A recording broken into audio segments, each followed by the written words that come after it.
दिशा एक प्रयास संस्था के निदेशिका सुनीता सिंह ने कहा कि शुरुआती कोरोना महामारी काल में संस्था के माध्यम से गरीब और असहाय लोगों के बीच में मुफ्त मास्क बनाकर देने का काम किया गया। अभी जब कोरोना पूरी तरीके से खत्म नहीं हुआ है और लोगों में जागरूकता की कमी दिखाई दे रही है, जिला कार्यक्रम पदाधिकारी ICDS रश्मि चौधरी ने लोगों को जागरूक करने के लिए मास्क पर भोजपुरी पेंटिंग बनाने की बात की। जो हमारी संस्था दिशा एक प्रयास करीब 300 ऐसे ही भोजपुरी चित्रकला वाले मास्क कुछ दिनों में जिला कार्यक्रम पदाधिकारी ICDS रश्मि चौधरी को सौंपेगा। मास्क के ऊपर भोजपुरी चित्रकला को उकेरने के लिए चटख रंगों का खूब इस्तेमाल किया जा रहा है। गहरा लाल, पीला, हरा और उजले रंग को इस्तेमाल में लिया जा रहा है, जिससे मास्क के ऊपर काफी खूबसूरत तस्वीर बन रही है। चित्र बनाने के लिए अलग अलग पेंट ब्रश का उपयोग किया जा रहा है। इसे बनाने में काफी मेहनत लग रही है। मिथिलांचल के लोगों के जैसे भोजपुरी संस्कृति को भी समृद्ध बनाने की पूरी कोशिश इस कोरोना काल के दौरान की जा रही है।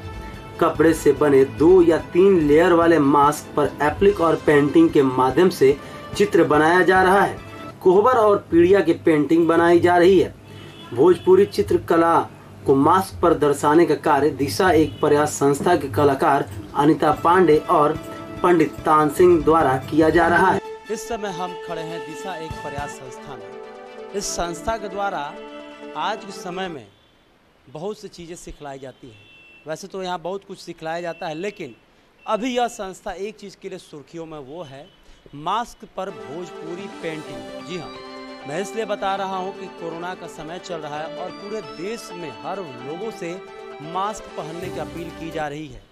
और जिस तरीके से बिहार भोजपुर का जो भोजपुरी पेंटिंग मास्क पर उकेरा गया है, उसके बारे में हम आपको दिखलाते हैं। आप देख सकते हैं यहाँ पर किस तरीके से मास्क बना कर रखा गया, क्योंकि ये जो कलाकार हैं उनसे भी हम बात करेंगे कि कैसे इस तरीके का मास्क बनाने का थीम आया, क्या सोचकर उन्होंने यहाँ पर आपको मैं दिखलाता हूँ कि ये देखिए, एक काफ़ी खूबसूरत तस्वीर बनाया गया एक छोटे से मास्क पर।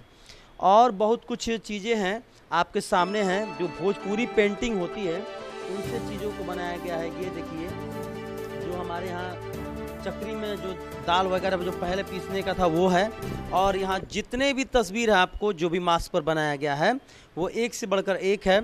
और आइए हम बात करते हैं इसको बनाने वाले जो कलाकार हैं वो अनिता पांडे। जरा बताइएगा मैडम, आप इधर आ जाइए और ये बताइए कि कौन कुछ मास्क हमारे दर्शकों को दिखला सकती है तो दिखलाइए कि पेंटिंग में क्या बनाया गया है और किस तरीके का वो मास्क है और क्या वो कहा जाता है उसको। जैसे कि कपड़े का जो गुड़िया वगैरह बनती थी ना, झांपी वगैरह में गुड़िया गुड्डा, ये वो चीज़ है। तो ये भोजपुरी पेंटिंग का एक हिस्सा है। हाँ बिल्कुल हिस्सा है। जिस तरीके से आज के समय में ये देखा जाता है कि भोजपुरी पेंटिंग आज के समय में लोगों के जबान पर चढ़ गया, मतलब पहले से था, लेकिन जब से कोरोना का दौर शुरू हुआ और मास्क पर ये जब आने लगा तो हर व्यक्ति के चेहरे पर ये दिखाई। हाँ बिल्कुल, और ये सीमित था, मतलब बनाने के लिए तो हम और भी पेंटिंग बना सकते हैं, बट भोजपुर से रहते हैं, अगर ये ऑप्शन मिला बनाने के लिए सुनीता दी के थ्रू, तो क्यों ना हम भोजपुरी पेंटिंग को ही बनाएं। उसमें खास कौन सा पेंटिंग है जो कि थोड़ा सा डिफरेंट लगे, क्योंकि कई यहाँ पर बड़े बड़े पेंटिंग्स बनाए गए हैं, अलग अलग तस्वीर हैं। ये देखिए, जैसे ये तुलसी जी का पूजा कर रही हैं, ये तुलसी पूजा, ये सब अनिवार्य है ना, वो चीज़ है इसमें। और है तो और भी बहुत कुछ है, जैसे कि यहाँ पर देख सकते हैं। जानता ये ढेका होता है ना, खल मूसर, वो चावल कुटते हुए वो चीज़ है जो कि अब यहाँ एक तरीके से आज के समय में विलुप्त हो रहा है, लेकिन हाँ वो आजकल हो ही नहीं रहा है। नहीं कोई चावल कूट के खा रहा है, नहीं जाता चल रहा है, नहीं झांपी वगैरह में कोई कपड़े के खिलौने जा रहे हैं, सारे रेडीमेड ही जा रहे हैं। बस उसी चीज़ को जिंदा रखना है ना, जो कि ख़त्म हो चुका है। तो ये बताइए कितने लोगों का टीम इसमें वर्क कर रहा है, क्योंकि जिस तरीके से आप लोगों ने काफ़ी भारी मात्रा मास्क आप लोगों ने बनाया है और पेंटिंग भी किया है, समय तो लगा ही कितने लोग का टीम इसमें, थोड़ा सामने हो जाइए। टीम में तो हैं 13-14 लोग, बट वर्क सब लोग नहीं करते, इसलिए कि वो लोग को बहुत अच्छा रिस्पांस चाहिए। मतलब आर्थिक सुविधा चाहिए, जिसके लिए मैं उतनी चिंता नहीं करती। मैं चाहती कि मेरे वर्क को पहले सब लोग जाने, वर्क को जान जाएंगे फिर वो तो प्रॉब्लम ऐसे ही सॉल्व हो जाएगा। तो अभी फ़िलहाल जो आप लोग ये बना रही हैं ये कहाँ पर जाएगा, किन के द्वारा, मतलब किस तरीके का? क्योंकि जब तक लोगों के चेहरे पर ये मास्क नहीं पहुँचेगा तब तक तो लोग नहीं समझ पाएंगे भोजपुरी पेंटिंग के बारे में। हमको सुनीता दी का कॉल आया, बोली कि वर्क कर सकती हो, तो हम बोले, हमने कोई सवाल भी नहीं किया कि वर्क कहाँ जाएगा, बस मास्क है तो ये पता था कि सबके यूज़ में आएगा। अभी ये एक और भी यहाँ के कलाकार है जिन्होंने बनाया, तो उनका मास्क कई दूर देशों में गया है, आपने देखा भी होगा, तो उस तरीके से का कुछ मतलब सोच तो है कि सब लोग जाने, कहाँ पहुँचता है अब इतना प्रयास। यानी मास्क के लेकर मतलब कि काफ़ी खुशी है कि इस तरीके का पेंटिंग हाँ हाँ, ऑफ कोर्स। यानी जो भोजपुरी पेंटिंग है फिर से एक तरीके से कहा जाएगा पुनर्जीवित होने लगा है मास्क के माध्यम हाँ हाँ बिल्कुल, मास्क के माध्यम से कहिए, या फिर हम लोग का और भी प्रयास है, जैसे चाय का कप, ग्लास, माने जितने चीज़ पे हो सके बना के लोगों तक पहुंचाया जाए। जी बहुत बहुत धन्यवाद। अब यहाँ पर जो दिशा एक प्रयास के जो डायरेक्टर हैं सुनीता जी, हम उनसे भी रूबरू होंगे, क्योंकि जिस तरीके से संस्था काफ़ी प्रयास कर रहा है, कार्य कर रहा है, तो आज जो आप लोगों को मास्क आपके द्वारा जो लोगों को बुलाकर कराया गया भोजपुरी पेंटिंग को बढ़ावा देने के लिए, बताया जाए। बिल्कुल, हम लोग ये चाहते हैं कि जो हमारी कलाकृति है भोजपुरी, उसको हम लोग फिर से जो विलुप्त हो रही है उसको सामने लाएं, उसको चित्र के माध्यम से आकार प्रकार दें। और हम लोगों ने एक भरपूर कोशिश की है अपने से, जैसे हम लोग जांता, ढेका, तुलसी का जो चौरा है, या बहुत विभिन्न तरह की जो हमारी पूर्व की जो हमारी प्राचीन जो कलाकृति है वो विलुप्त हो रही है, इसको हम लोगों ने मास्क पर उकेरा है। और इसके लिए मैं धन्यवाद दूंगी रश्मि चौधरी जी, DPO ICDS भोजपुर की, कि उन्होंने स्वयं बुला करके मुझे कहा कि आप मुझे 200 मास्क बना करके दें, और पूरा जो DPO ICDS है उसको ये पहनेगा, ताकि आम लोगों तक ये हम लोग पहुंचाएं और लोगों में जागरूकता भी लाएं कि अपने कलाकृति को जिंदा रखें और लोगों तक पहुंचाएं। जिस तरह से मधुबनी पेंटिंग है, अगर पूरा भोजपुर ज़िला इसमें मिल कर के प्रयास करे तो हम लोग भी कुछ उतना तो नहीं अभी सोच सकते हैं, लेकिन बेहतर ज़रूर कर सकते हैं, जो कि। लेकिन मैम एक बात यहाँ तक कि आर्थिक समस्या कलाकारों के साथ बहुत ज़्यादा है। जिस तरीके से रंग हो या पेंट हो या हैंड्स लेबर की आवश्यकता होता है वो तो समस्या है, क्योंकि जिस तरीके से आपने कहा मधुबनी पेंटिंग की बात किया जाए तो वहाँ तो काफ़ी कलाकारों ने बढ़ चढ़ कर हिस्सा लिया और ट्रेनों पर आपने देखा होगा, लेकिन यहाँ कहीं ना कहीं प्रशासनिक उदासीनता कहा जाए या कुछ और कहा जाए, यहाँ ये तो देखने को मिलता है। यहाँ बिल्कुल, हम मानते हैं कि भोजपुरी में जिस तरह से भोजपुर में भोजपुरी का जिस तरह से प्रचार प्रसार होना चाहिए इस कला का, उस तरह से नहीं हुआ। मैं बहुत टिक्का टिप्पणी तो नहीं करूंगी, लेकिन एक चीज़ जैसे सपोर्ट होना चाहिए और कलाकार जो है वो संगठित होकर के काम करें।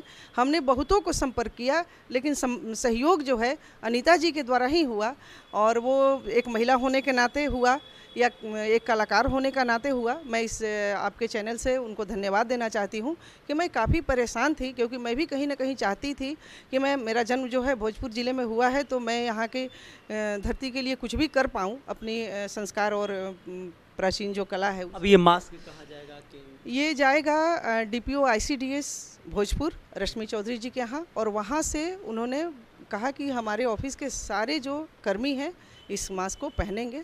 मास्क को लेकर लोगों में क्या प्रतिक्रिया रहा? कुछ इस तरीके का आप लोगों को रुझान मिला होगा? सर, शुरू में तो बहुत अच्छा था, सभी लोग इसका पालन करते थे, लेकिन दुख हो रहा है कि जब इसको ज़्यादा मास्क पहनने की ज़रूरत है, ज़्यादा जागरूकता की ज़रूरत है, तो लोग बिल्कुल निश्चिंत होते जा रहे हैं।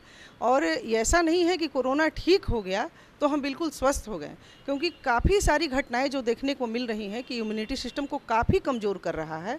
तो हम अगर सतर्क नहीं रहें तो पर डे प्रतिदिन अपने जीवन को खतरे में डाल रहे हैं। इसलिए आपके न्यूज़ चैनल से के माध्यम से मेरा आग्रह होगा, हमने तो कहा था कि जब तक कोरोना नहीं ख़त्म होगा तब तक हमारी जो मशीनें हैं उसका पहिया नहीं रुकेगा। मैं तो अपने वादे पे कायम हूँ, लेकिन मैं भोजपुर के लोगों से अपील करती हूँ कि वो लोग भी इसमें सहयोग करें और मास्क का प्रयोग बिल्कुल ही जिस तरह से कपड़ा पहन रहे हैं वो बाहर निकलने के लिए ज़रूरी है, उसी तरह मास्क का भी प्रयोग अनिवार्य रूप से करें, ताकि कोरोना को हम लोग हरा सकें। भोजपुरी पेंटिंग के माध्यम से हम यहाँ पे आए थे सुनीता मैडम से। सुनीता मैडम के घर पे शादी थी, तो उसमें तिलक में जो बर्तन में पेंटिंग बनती है ना, तो सारा पेंटिंग के डिज़ाइन हम ही बनाए थे। तो जब पेंटिंग बनाने की बात आई तो मैडम ने मेरा नाम लिया कि पंडित तानसेन भी आके मेरी मदद करे आके पेंटिंग बनाने में। तो हमको इसके बारे में कुछ आइडिया नहीं था कि भोजपुरी पेंटिंग बनती कैसे, क्योंकि हम लोग आरा के रहने वाले नहीं, हम लोग कोलकाता के रहने वाले हैं। तो फिर यहाँ आए तो सुनीता मैडम ने बहुत हेल्प की। अनिता मैडम ने हेल्प की किस तरह से भोजपुरी पेंटिंग में डिज़ाइन बनाना है। आप पेंटिंग करते हैं लेकिन भोजपुरी पेंटिंग का आपको ज्ञान नहीं था। अब पता चला कि अब भोजपुरी पेंटिंग क्या होता है। यानी मास्क पर आप मास्क पे हम लोगों ने पेंटिंग किया। ये सारा शुक्रिया हम आधा देना चाहते हैं सुनीता मैडम को, क्योंकि सुनीता मैडम ने बहुत सारी हेल्प की। उसने हमको बताया किस तरह से पेंटिंग बना, तो हमने इतना ही काम किया इसमें। और जितना भी जानकारी हो मैडम के चलती, मैडम के कारण ही हुआ है। नाम बता दीजिए। मेरा नाम है पंडित तानसेन। जो दिशा एक प्रयास संस्था के यहाँ देख रेख करते हैं, इन्हीं के अंडर में चलता है। और मास्क को लेकर जो बात किया जाए तो भोजपुरी पेंटिंग को बढ़ावा तभी मिल सकता है जब सरकारी सहयोग मिले, क्योंकि यहाँ पर कलाकारों की स्थिति आपने लॉकडाउन और कोरोना के दौर में देखा वो उनका काफ़ी स्थिति ख़राब हो चुकी है। क्योंकि जिस तरीके से अभी विगत दिनों कलाकारों के द्वारा प्रदर्शन भी किया गया था, हर जगह कलाकारों को मौका मिलता है पढ़ाने लिखाने के लिए, लेकिन यहाँ वैसा कुछ नहीं है। लेकिन अपने स्तर से ये भोजपुरी पेंटिंग के माध्यम से लोगों में एक अलग जगाने का प्रयास किया जा रहा है कि भोजपुर में केवल भोजपुरी भाषा और भोजपुरी गानों से नहीं जाना जाता। भोजपुर का इतिहास काफ़ी स्वर्णिम और गौरवमयी रहा है। उस इतिहास को फिर से लोगों के बीच में लाने का यह प्रयास किया जा रहा है भोजपुरी पेंटिंग के माध्यम से, ताकि आम जन तक ये पता चले कि हमारे जो पूर्वज या जो भी थे, हमारे जो दादा परदादा टाइम के समय का चीज़ हुआ करता था, वो धीरे धीरे विलुप्त हो रहा है अत्याधुनिक दौर में। लेकिन उस दौर को फिर से वापस लाने का ये संस्था प्रयास कर रहा है। सहयोगी पुरुषोत्तम के साथ धर्मेंद्र कुमार, 18 सिटी न्यूज़।